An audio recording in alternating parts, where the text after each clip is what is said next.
Pensée critique, Une plongée dans les rouages du cerveau pour affûter son esprit critique. un podcast à seconde vue.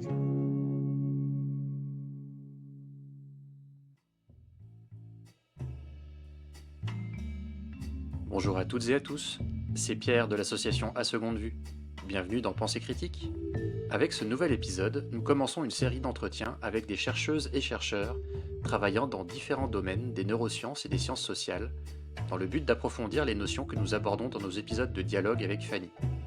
Pour ce premier entretien, nous nous sommes rendus en février 2026 à l'Université de Genève pour rencontrer Juan Falomir, chercheur et professeur à l'Université de psychologie sociale de la Faculté de psychologie et des sciences de l'éducation. L'entretien ayant duré un peu plus d'1 heure, nous avons choisi de le scinder en 2 épisodes pour en faciliter la compréhension. Le deuxième épisode est déjà disponible sur votre application de podcast et sur notre site asegondevue.fr. Nous vous mettons le lien en description. Le contenu de cet entretien étant assez dense, nous vous recommandons d'éviter de pratiquer des activités trop gourmandes en attention pour retirer le maximum de votre écoute. Dans tous les cas, n'hésitez pas à revenir en arrière si vous avez l'impression d'avoir raté quelque chose. Bonne écoute!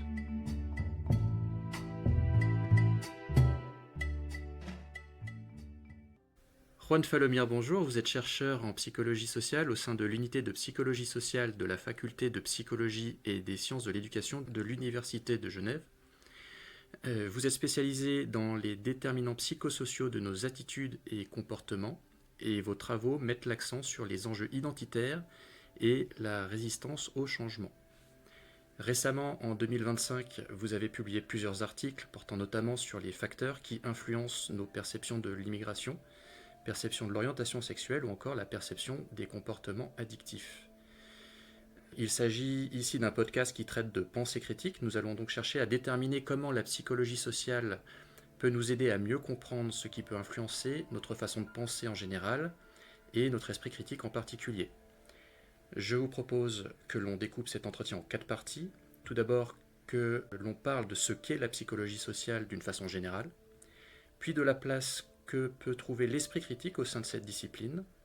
Et avant de conclure, nous tâcherons de parler du contexte actuel pour ce qui est de la recherche dans votre domaine et des politiques de promotion de l'esprit critique. Cela vous convient-il ? Très bien, merci beaucoup. Commençons donc par aborder la discipline de la psychologie sociale d'une façon générale. Vous êtes chercheur en psychologie sociale. Pouvez-vous définir votre discipline en quelques mots ? Et en particulier, quel sujet elle étudie et de quelle manière se fait la recherche dans ce domaine ?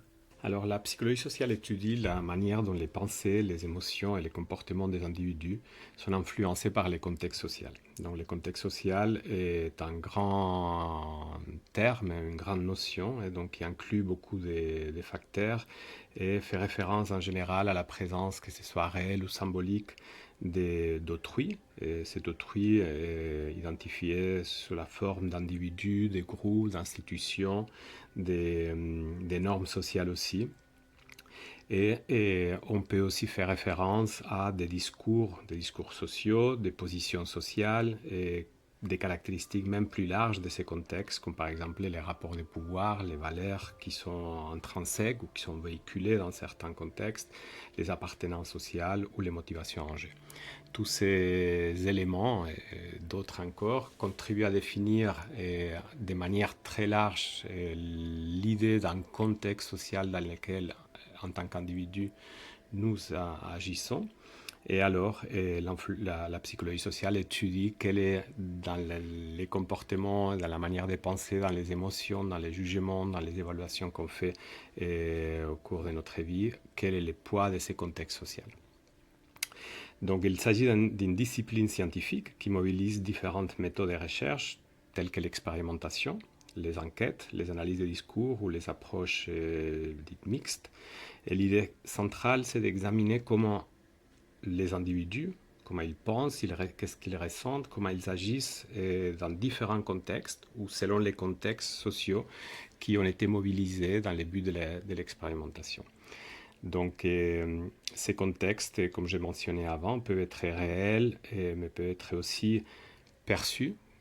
On demande ce que les gens perçoivent par rapport à une problématique. Ils peuvent être aussi tout simplement imaginés. Parfois, on leur demande d'imaginer et se retrouver dans une situation et on essaye de voir quelle est la puissance de cette imagination par rapport à déjà activer certaines dynamiques. Et ils peuvent aussi être symboliques, concrets, abstraits. Donc ça peut être quelque chose de très très concret, comme par exemple s'imaginer être dans le rôle d'une personne qui accomplit une certaine tâche, ou peut-être quelque chose de beaucoup plus abstrait et qui ferait référence à des valeurs ou à des normes ou à d'autres aspects qu'on essaye d'opérationnaliser. Ok, c'est un peu des expériences de pensée comme on peut faire dans d'autres disciplines scientifiques. Disons que c'est une discipline scientifique qui utilise très souvent la méthode expérimentale. C'est-à-dire que ça nous amène à créer des conditions différentes qui sont soumises à un échantillon qui n'est pas nécessairement représentatif de la population, mais qui ne se différencie que sur la base de la condition dans laquelle nous l'avons placé. Et alors, en observant les différentes réponses que ces sous-groupes de l'échantillon peuvent nous donner, on peut inférer quel est l'impact de ces différences qui ont été introduites. D'accord. Et vous, personnellement, actuellement, quels sont vos intérêts de recherche ? Alors, mes travaux, de manière générale, sont très ancré dans la discipline de la psychologie sociale. Donc, dans ce sens-là, il cherche à comprendre les déterminants psychosociaux des croyances, jugements, intentions et actions, c'est-à-dire ce qui est l'objectif en soi de la psychologie sociale. Donc, les degrés auxquels nous sommes influencés par les contextes sociaux. Mais l'importance que ces dynamiques en termes d'influence, des processus d'influence, donc l'importance que ces dynamiques prennent dans les recherches peut varier. Et effectivement, les miennes sont aussi particulièrement ancré dans cette optique d'étudier les processus d'influence sociale. Donc, un axe central de mes recherches depuis longtemps, c'est celui d'étudier l'influence des normes sociales, c'est-à-dire l'impact que peuvent avoir le fait que nous pensons que les autres font ou considèrent comme approprié faire dans un contexte donné. Et c'est des processus qui sont souvent inconscients, sont automatiques. C'est pas parce qu'on dit qu'on étudie l'impact de ce que les autres pensent sur comment on devrait agir que l'individu dans cette même situation est conscient de cet impact, mais tout simplement l'effet de manière inconsciente, savoir que les gens ont des attentes vis-à-vis de nous dans une situation peut avoir une influence. Donc cette influence des normes est très très importante et souvent très sous-estimée parce qu'on est dans une société, dans une culture qui valorise beaucoup l'autonomie et donc très souvent on a tendance à sous-estimer l'impact que dans nos comportements peuvent avoir les normes sociales. Mais néanmoins, nous on sait que lors de nos jugements, lors de nos actions, nous sommes toujours un peu soumis aux besoins de pouvoir définir des cadres de référence, des standards qui nous permettent pas nécessairement de les reproduire tels quels, mais au moins de définir les fenêtres de vraisemblance, qu'est-ce qui peut être attendu, plus ou moins dans un sens ou dans l'autre, mais qu'est-ce qui est vraisemblable. Et nous ne pouvons pas agir dans les vides ou avoir des jugements dans les vides. Nous avons toujours besoin d'avoir ces points d'ancrage et les normes sociales accomplissent un rôle fondamental pour nous apporter ces informations. Donc je m'intéresse aussi dans mes recherches beaucoup à l'identité qu'elle soit individuelle ou sociale de la personne. Et l'identité sociale, souvent définie comme tout simplement la partie de l'identité individuelle qui est dérivée de l'appartenance à des groupes sociaux. Et donc, j'étudie quels sont les processus d'influence sociale, y compris les mécanismes défensifs qui peuvent être activés et qui sont en rapport avec l'effet d'avoir une identité ou d'activer une identité spécifique à un moment donné. Donc, avec cet angle de l'influence sociale et des processus identitaires qui sont associés à l'influence sociale, j'étudie plusieurs domaines ou problématiques comme celui de la santé, par exemple l'impact des campagnes d'information ou de promotion de la santé, des mécanismes liés à la dépendance ou à la perception qu'on a de la dépendance, des relations aussi intergroupes, et donc on est dans les domaines des préjugés ou de la discrimination, et évidemment sur différentes facettes comme celui de la nationalité, les genres, l'orientation sexuelle. J'étudie aussi les relations interpersonnelles, comme par exemple l'engagement dans les couples ou l'instrumentalisation du partenaire, ou la justice sociale avec en étudiant quels seraient les déterminants psychosociaux des jugements moraux, comme par exemple la légitimité d'une punition. Donc c'est des travaux qui sont dans des domaines complètement différents, mais qui sont un peu en quelque sorte reliés par une question centrale qui est celle de savoir comment les contextes sociaux, les normes, les identités influencent notre manière de penser, d'évaluer ou d'agir dans ces contextes. Est-ce qu'il y a des résultats de psychologie sociale qui devraient être connus de tous et enseignés à l'école selon vous? Oui, sans hésitation, je dirais même. Parce que fournir de l'école une meilleure compréhension des processus psychosociaux n'est pas seulement utile, on peut le voir d'un point de vue d'apprentissage, afin de mieux se connaître. Et donc c'est ce qu'on pourrait dire un peu dans le but d'un développement personnel. À mon avis, c'est aussi, pour le moins, aussi un véritable enjeu de devoir sociétal. Et donc c'est dans les sociétés marquées par la polarisation, la désinformation, les tensions sociales, comprendre comment et pourquoi nous pensons agir d'une certaine manière est une condition, on peut dire, essentielle du vivre ensemble et de la démocratie. Dans ce sens-là, oui, il faudrait absolument que des résultats majeurs dans les domaines de la psychologie sociale puissent être appris à l'école, de sorte à pouvoir améliorer ce vivre ensemble et tout ce qui concerne des relations harmonieuses au sein de la société.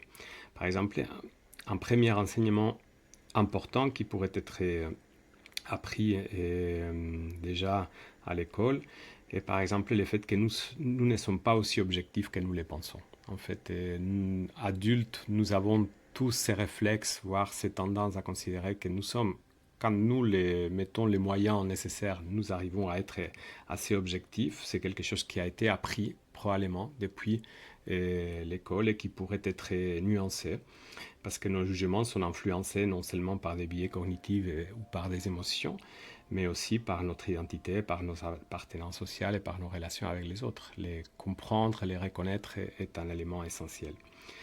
Un deuxième enseignement important pourrait être qu'en général, nous surestimons souvent notre indépendance des pensées. Et on pense que, du moins lorsqu'on met les moyens, donc on peut avoir une pensée autonome. Et beaucoup de personnes se croient moins influençables que les autres, ce qui les rend paradoxalement même plus vulnérables à l'influence. Et en même temps, il est essentiel de comprendre qu'être influencé n'est pas en soi négatif, et c'est aussi un signe de flexibilité, d'apprentissage et d'adaptation. Et donc apprendre que finalement l'influence est quelque chose qui fait partie de notre développement et de notre vie quotidienne, et quelque chose qui peut changer ces regards négatifs et nous permettre de mieux maîtriser ces processus. Un autre aspect important, c'est que, par exemple, les processus d'influence sociale, la plupart sont invisibles, sont inconscients pour nous, et sont automatiques, subtils, suivent des règles implicites, et alors agissent même lorsque nous avons les sentiments de penser librement. Ça, il faut en être conscient aussi. Quatrième enseignement qu'on pourrait identifier important, donc, c'est que en fait, les désaccords ne proviennent pas toujours d'un manque d'intelligence ou d'informations différentes. Parfois, on a même la même information et on peut être en désaccord. Donc, assez souvent, les désaccords sont les fruits des motivations différentes, des valeurs et des cadres de référence différents qui nourrissent nos jugements. Alors, des personnes peuvent disposer des mêmes informations et pourtant tirer des conclusions opposées, tout simplement parce qu'elles défendent des intérêts différents.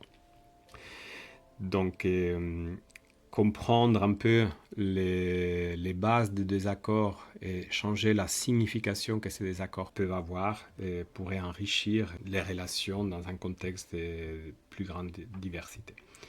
La psychologie sociale montre aussi que les groupes peuvent être à la fois une ressource et un risque pour l'esprit critique.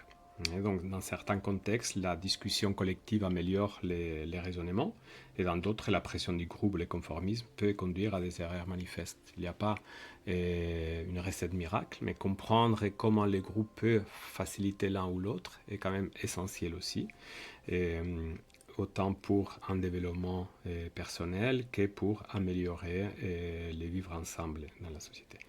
Et enfin, peut-être, la psychologie sociale montre aussi que l'esprit critique n'est pas seulement une question de compétences individuelles. Assez souvent, on a tendance à considérer que l'esprit critique serait un peu plus restreint pour les personnes intelligentes avec des compétences cognitives particulières, et donc il faut vraiment entraîner à ces compétences cognitives.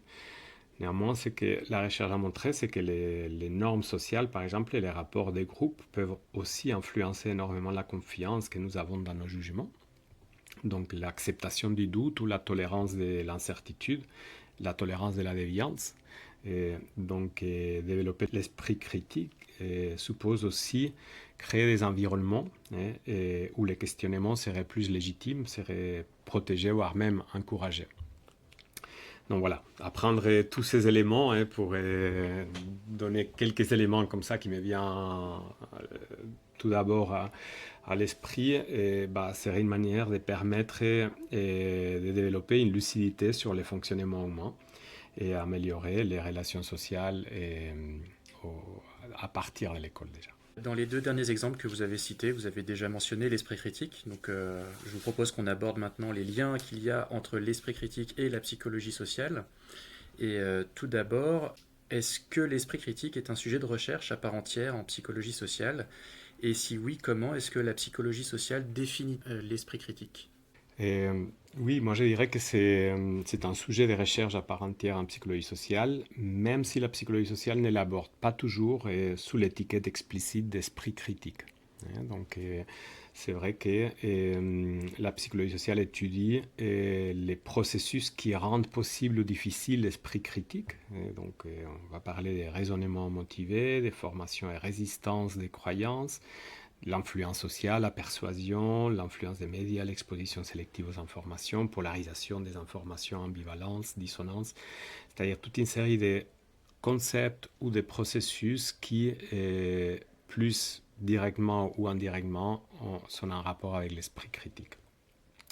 Comme j'ai mentionné avant, donc, du point de vue de la psychologie sociale, l'esprit critique n'est pas seulement une compétence ou une capacité cognitive, c'est pas juste un raisonnement logique ni individuel, c'est plutôt une combinaison de ça, mais aussi des motivations, comme par exemple, on peut en avoir plusieurs, on peut être motivé à rechercher la vérité, qui est essentielle pour l'esprit critique, mais parfois on peut être motivé à d'autres aspects, comme par exemple à se faire apprécier par un groupe, ou on peut être motivé à intégrer des points de vue, parfois on peut être juste motivé à trouver une solution rapide. Donc ces motivations vont être déterminantes pour l'esprit critique, et aussi parfois des contextes, des conditions, ou ces contextes sociaux toujours présents en psychologie sociale, qui peuvent être plus ou moins favorables au développement de l'esprit critique, et peuvent être plus ou moins favorables à que cet esprit critique puisse aboutir vraiment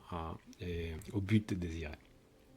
Lorsqu'on parle d'esprit critique, on peut penser à première vue qu'il vaut mieux penser tout seul ou par soi-même pour éviter de se faire influencer ou manipuler. Vous avez déjà abordé un petit peu la question des influences. Ma question, c'est faire appel à d'autres personnes pour réfléchir, pour collaborer et créer collectivement. Est-ce que ce ne serait pas plus efficace pour éviter de se tromper? Donc, comme j'ai un peu mentionné aussi avant, donc intuitivement, on associe souvent l'esprit critique à l'indépendance totale.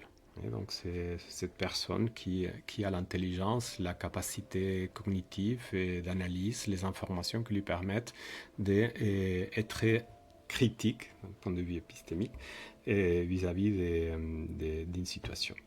Mais les recherches montrent que penser seul, de manière individuelle, n'est pas toujours plus fiable.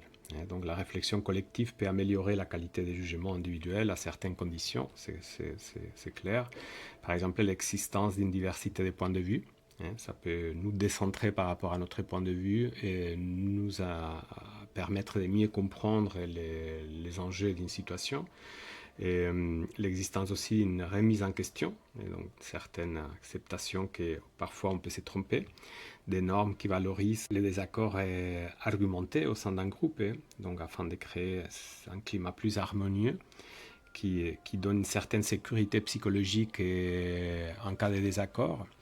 Donc tous ces éléments au sein d'un groupe peuvent amener au fait que la réflexion collective peut être plus critique, dans le sens de l'esprit critique, que la réflexion individuelle. Et dans ces conditions, on peut imaginer que les erreurs qu'on peut commettre individuellement, parce qu'on est soumis à des biais individuellement, peuvent être corrigées de par ces interactions avec les autres. Nous ne serions pas nécessairement conscients de certains biais, et l'interaction avec les autres pourrait aussi nous aider à les dépasser. Et donc voilà, ça peut être les cas. Parfois aussi les groupes peuvent être problématiques et diminuer la capacité critique. Et donc lorsque les groupes, par exemple, sont trop homogènes, et donc la diversité ne peut pas faire écho, et lorsqu'ils sont très soudés idéologiquement, et alors les désaccords incarnent plutôt une critique à cette idéologie qui constitue les groupes, ou dans des contextes qui valorisent, pour différentes raisons, qui valorisent l'accord, le conformisme, l'obéissance et la complaisance. Donc, dans des groupes qui ont ces caractéristiques, donc évidemment, la réflexion collective peut diminuer l'esprit critique.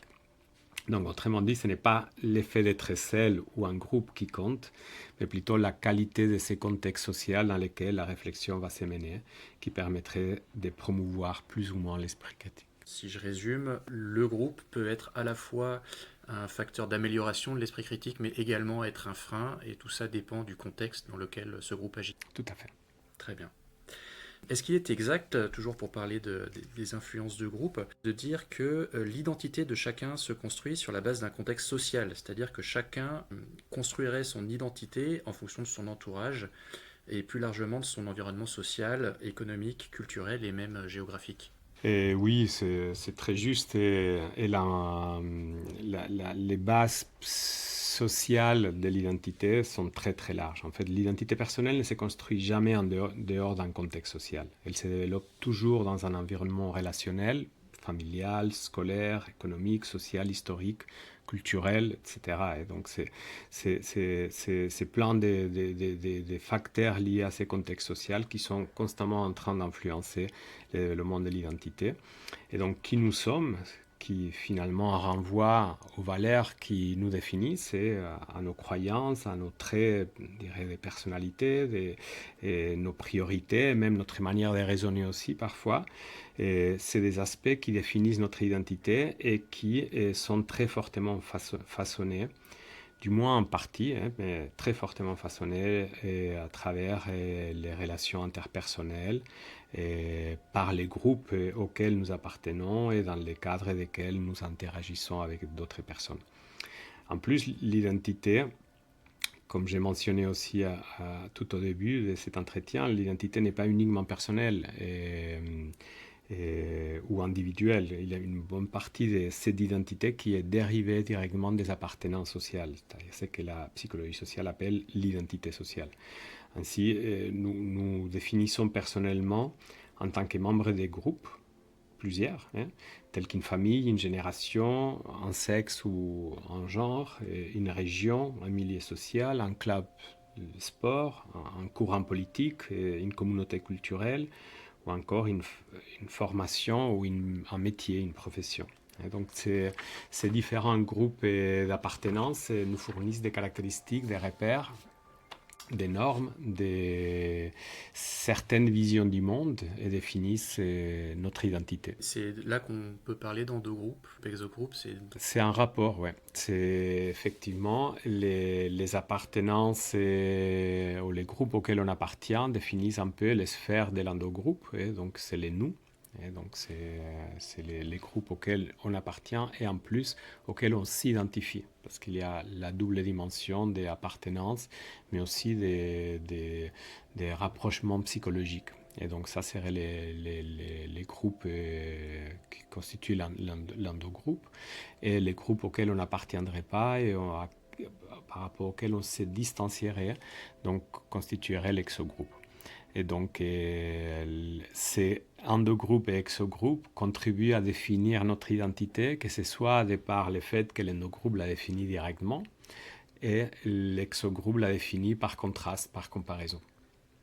Et ces endogroupes et exogroupes peuvent changer selon le contexte. Par exemple, un proche pourrait être dans notre endogroupe famille ou ami, mais lorsqu'on va parler de politique ou d'équipe sportive, cette même personne ne sera plus dans notre endogroupe et sera dans un exogroupe auquel nous n'appartenons pas. Tout à fait. Et évidemment, la réalité sociale, elle est complexe. Donc, il n'y a pas une seule dimension de comparaison. Il n'y a pas une seule dimension sur laquelle construire l'endogroupe et l'exogroupe.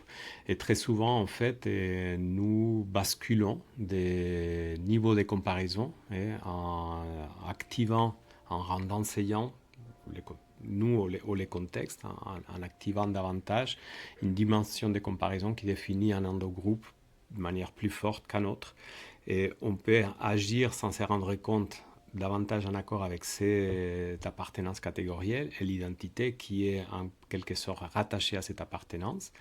Et du coup basculer une seconde après à un autre niveau de catégorisation qui serait défini par l'assaillance d'une autre identité, par la présence visuelle, imaginée d'un hors-groupe, exogroupe différent, qui du coup définirait différemment notre identité et qui la ferait, dans sa malléabilité, la ferait un peu basculer et donc devenir plus prédictive, plus importante par rapport à ces nouvelles configurations. Donc effectivement, c'est des processus qui sont intrinsèquement liés.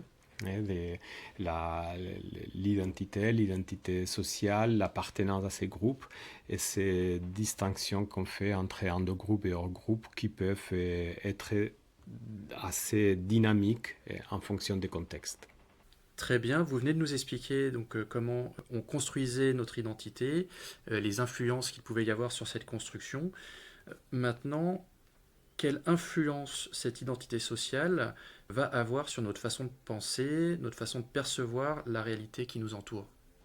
Très bien. Donc, la psychologie sociale a montré que l'identité, et là j'insiste, est autant l'identité individuelle que l'identité sociale, parce que les deux sont très fortement liés. Donc l'identité joue un rôle fondamental, non pas seulement en influençant les comportements, parce qu'on a beaucoup de travaux qui montrent déjà que l'identité a un impact direct sur des jugements, des décisions et des comportements qui, en quelque sorte, reflètent une certaine consistance entre qui nous sommes et ce que nous faisons. Mais elle a aussi une influence sur la perception des informations et sur les traitements qu'on va donner à l'information. Et ceci est particulièrement le cas lorsque cette information a des implications pour les soi, donc que ce soit à titre individuel ou pour les groupes auxquels on appartient et qui définissent notre identité sociale. Si l'influence sociale et l'identité sociale influence directement l'esprit critique et ceci est en raison des principes fondamentaux de l'identité. En fait, l'identité est structurée autour de plusieurs principes. Et donc, un de ces principes, par exemple, c'est le besoin de maintenir une continuité de soi dans le temps. On ne va pas se lever chaque jour et ne pas avoir conscience de qui nous étions avant. Donc, il y a une continuité nécessaire au sentiment identitaire. Il y a aussi, par exemple, un principe de maintien d'une identité positive. Donc, c'est cette idée d'estime de soi positive, quelqu'un des valeurs. Il y a aussi l'identité, un autre des principes qui la régit, c'est la singularité. On a besoin de se sentir singulière, différent des autres, unique. Voilà. En même temps, on a besoin aussi de se sentir proche des autres, de se sentir en quelque sorte pas complètement similaire. Donc c'est un équilibre entre la singularité et l'intégration aux autres. Donc il faut aussi se sentir aimé par les autres. Alors tous ces besoins donc, qui sont rattachés à des principes fondamentaux de l'identité, donc ces besoins jouent un rôle central dans la manière dont nous interprétons le monde. Parce que les informations qu'on va traiter, elles vont être pleines de significations par rapport à notre identité. Et sur la base de ces principes, elles vont être traitées d'une manière ou d'une autre, par exemple. Donc, les processus identitaires vont influencer ce que nous jugeons crédible ou pas crédible, ce qui nous choque ou ce qui nous laisse indifférents. Donc, ce que nous allons accepter ou ce que nous allons rejeter spontanément. Souvent même, avant de n'avoir conscience de l'avoir fait, ça va être des mécanismes assez rapides. Donc, l'identité va orienter ce qui est pertinent pour nous, ce qui est crédible et pertinent ou acceptable, en quelque sorte. Donc, elle va contribuer aussi à définir, par exemple, quelles sont les personnes à qui nous pouvons faire confiance, les personnes qui vont être crédibles à nos yeux, et les personnes qui seront pertinentes pour nous, pour juste savoir comment elles se positionnent et avoir un recul ou une référence, une comparaison. Donc elle définit aussi les personnes avec lesquelles nous sommes les plus en empathie, donc avec lesquelles par exemple nous allons ressentir davantage les besoins de les aider si elles ont besoin, etc. Donc nous avons tendance à valider des informations qui sont en accord avec ou qui confirmeraient les principes fondamentaux de notre identité. Et selon ces principes d'accord avec les principes fondamentaux, et nous allons juger ces informations comme étant plus ou moins vraies, plus ou moins pertinentes, plus ou moins acceptables. Et si par exemple il y a des informations qui vont valider ces principes, donc nous allons les accepter beaucoup plus facilement. S'il y a des informations par contre qui menacent notre identité, par exemple nous présentent sous une forme négative et qui remettent en cause des caractéristiques ou des valeurs centrales qui nous définissent et qui va constituer un élément central de qui nous sommes, ou qui contredisent même l'image que nous avons de nous-mêmes ou des groupes d'appartenance, alors nous allons tendance à examiner ces informations de manière plus critique. Et donc à l'extrême les rejeter. Alors ces dynamiques ne constituent pas un simple refus d'informations, on peut les analyser et dire ah tiens, donc voilà, il est d'accord ou pas d'accord. Non, en fait, c'est pas vraiment un jugement sur la réalité que ces informations sont en train de véhiculer, mais un mécanisme psychologique de défense de l'identité qui est très profond, qui est très, très développé et qui vise à protéger ce qui donne sens et cohérence à notre existence. Donc, c'est effectivement l'influence de l'identité sur notre manière de penser. Elle est très importante et répond à ces principes de maintien d'une identité constante, continue, positive, singulière. Donc là, on a vu les effets visibles qu'avait le groupe sur la construction de notre identité. Et est-ce qu'il y a des effets qui peuvent être plus subtils ? Oui, donc les processus d'influence, de manière générale, sont automatiques, sont non contrôlables et sont inconscients. Et c'est là où l'influence est la plus forte, évidemment. Donc, une grande partie de nos jugements et de nos décisions repose sur ces types de processus qui sont rapides et qui sont peu coûteux d'un point de vue cognitif, ne prennent pas trop de ressources qui sont déjà limitées par ailleurs. Et Et ces processus sont beaucoup plus fréquents qu'on ne les croit. Et donc, les processus conscients, délibérés, contrôlés, qui donnent un peu l'impression de qui nous sommes finalement, sont tellement coûteux, lents et coûteux en effort, qui reproduisent une partie assez petite, on va dire, de notre fonctionnement psychologique. Alors, pour commencer, peut-être clarifier aussi que l'influence de l'identité de la catégorisation sociale est comme des influences clés dans les domaines de la psychologie sociale est aussi très souvent subtile et inconsciente. C'est-à-dire tous ces mécanismes que j'ai mentionnés avant concernant le maintien des principes, des bases de l'identité. Il ne faut pas penser que l'individu est de manière consciente en train de faire des calculs pour se protéger. C'est absolument pas. Parfois, c'est des réactions qui sont instantanées, donc qui échappent complètement au contrôle. Et donc, on peut se sentir outré très rapidement lorsque quelqu'un nous insulte, par exemple. Donc, c'est des réactions qui sont très, très rapides. Et donc, voilà, c'est-à-dire ce type d'influence de l'identité, de la catégorisation sociale en groupe, c'est déjà des processus subtils dans le sens que nous ne sommes pas nécessairement conscients.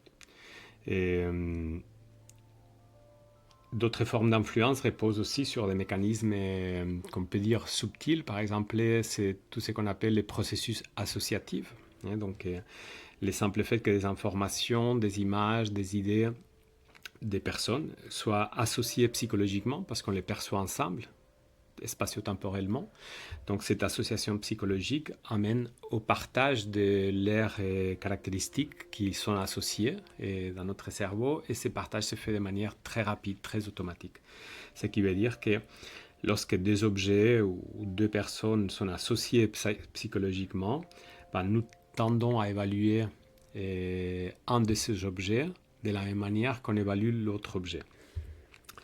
Et ceci suit le principe de consistance évaluative, que c'est un principe fondamental de notre fonctionnement psychologique. Autrement, on serait constamment dans des inconsistances, dans des qu'on appelle dissociations évaluatives, ce qui est quelque chose qui génère un inconfort et qui est en général, par des principes de parcimonie, évité dans le fonctionnement.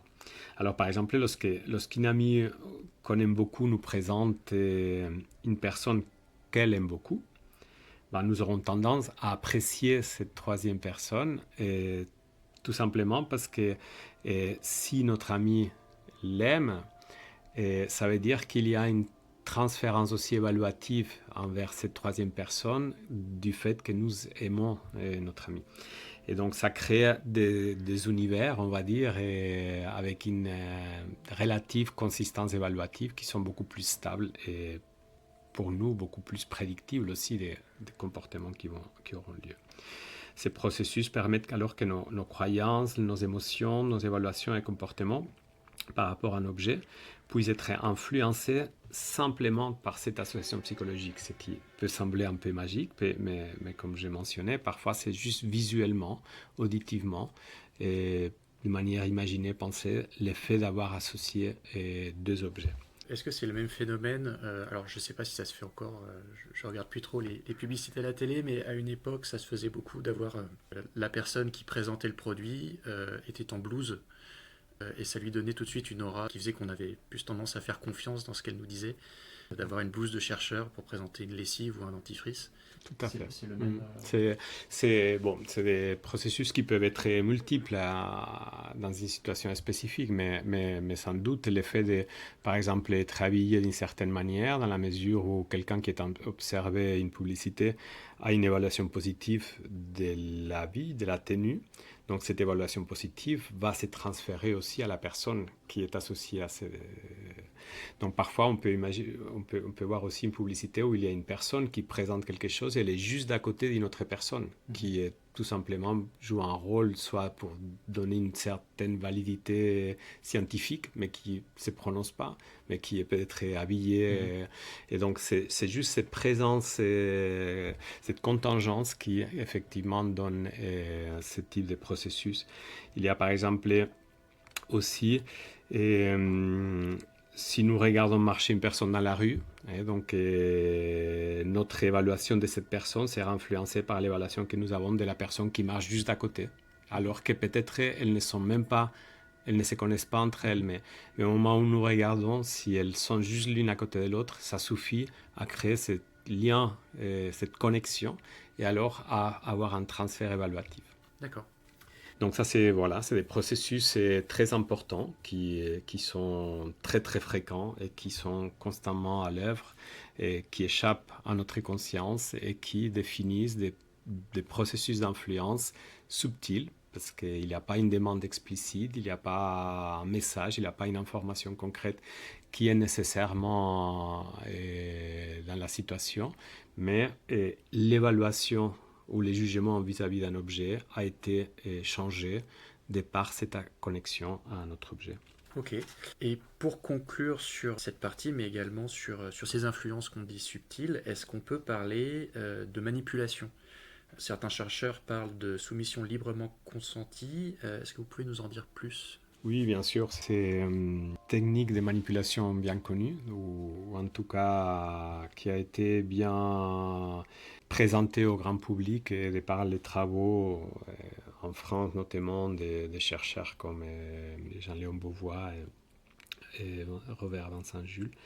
Et donc l'idée ou la notion de soumission librement consentie décrit des situations dans lesquelles les individus adoptent des comportements ou des croyances sans contrainte apparente en fait. Et ils sont tout simplement sous l'effet des techniques d'influence qu'on dit progressives, donc souvent discrètes, donc de là les termes aussi subtils en quelque sorte, c'est discrète, et qui les amènent à s'engager pas à pas, par petits pas. Donc par exemple, le principe de l'engagement implique que lorsque nous répondons favorablement à une première demande, qui est peu coûteuse et alors est très facilement acceptable, est-ce que vous avez l'heure? Est-ce que vous pouvez me dire dans quelle direction se trouve une rue dans une ville? Est-ce que vous serez prêt même à signer une pétition en faveur de l'environnement? Donc signer une pétition est relativement peu coûteux. Donc on accepterait, et donc ceci nous rendrait beaucoup plus enclins à accepter une deuxième demande qui serait un tout petit peu plus coûteuse. Par exemple, dans ce cas, dernier exemple que je viens de mentionner, faire un don d'argent pour une association pro-environnementale. Donc les chances qu'on donne de l'argent à cette association sont beaucoup plus élevées dans la mesure où une demande précédente nous a tout simplement demandé de signer une pétition dans cette même direction. Cette influence apparaît dans la mesure où la première acceptation que nous avons faite a renforcé l'image de nous-mêmes comme quelqu'un qui est prédisposé, favorable à cette demande.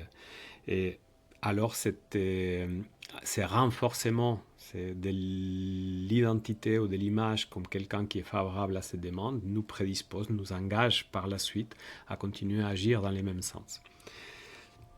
Donc ces situations montrent que l'influence ne passe pas nécessairement par la coercion, la manipulation brutale, et c'est rare qu'on se trouve dans des situations pareilles. Elle peut au contraire s'exercer de manière graduelle en s'appuyant sur des mécanismes psychologiques ordinaires comme l'engagement, la cohérence, le principe de consistance évaluative que j'ai mentionné aussi avant, ou le besoin d'agir en accord avec l'image qu'on a de soi-même. Cela signifie que la liberté de penser ne disparaît pas soudainement. D'ailleurs, très souvent, on a ces débats société, est-ce qu'on est libre ou pas? C'est difficile à répondre à cette question parce que la liberté, elle n'est pas là et disparaît dans une autre situation, c'est très graduel et elle peut s'éroder progressivement à mesure que certains choix, certaines positions ou certaines croyances deviennent de plus en plus difficiles à remettre en question de par nos engagements précédents. Et précisément parce que ces engagements précédents, ils ont été librement consentis et donc ils ont été librement adoptés à l'origine. Donc la psychologie sociale ne dit pas que nous sommes dépourvus de liberté, mais elle montre que notre sentiment d'autonomie est toujours exercé dans un cadre social et culturel qui oriente nos décisions. Et comprendre ces mécanismes ne revient pas à nier la liberté individuelle, mais à proposer une vision qui serait plus réaliste donc serait en accord avec ces processus d'influence et qui nous rappelle que l'esprit critique suppose aussi une sorte de vigilance à l'égard de ces conditions et qui ferait que nos choix soient faits de manière librement consentie ou pas. Voilà pour cette première partie d'entretien. Pour la suite, rendez-vous sur votre application de podcast ou sur notre site asecondevue.fr. Le lien est dans la description. À bientôt!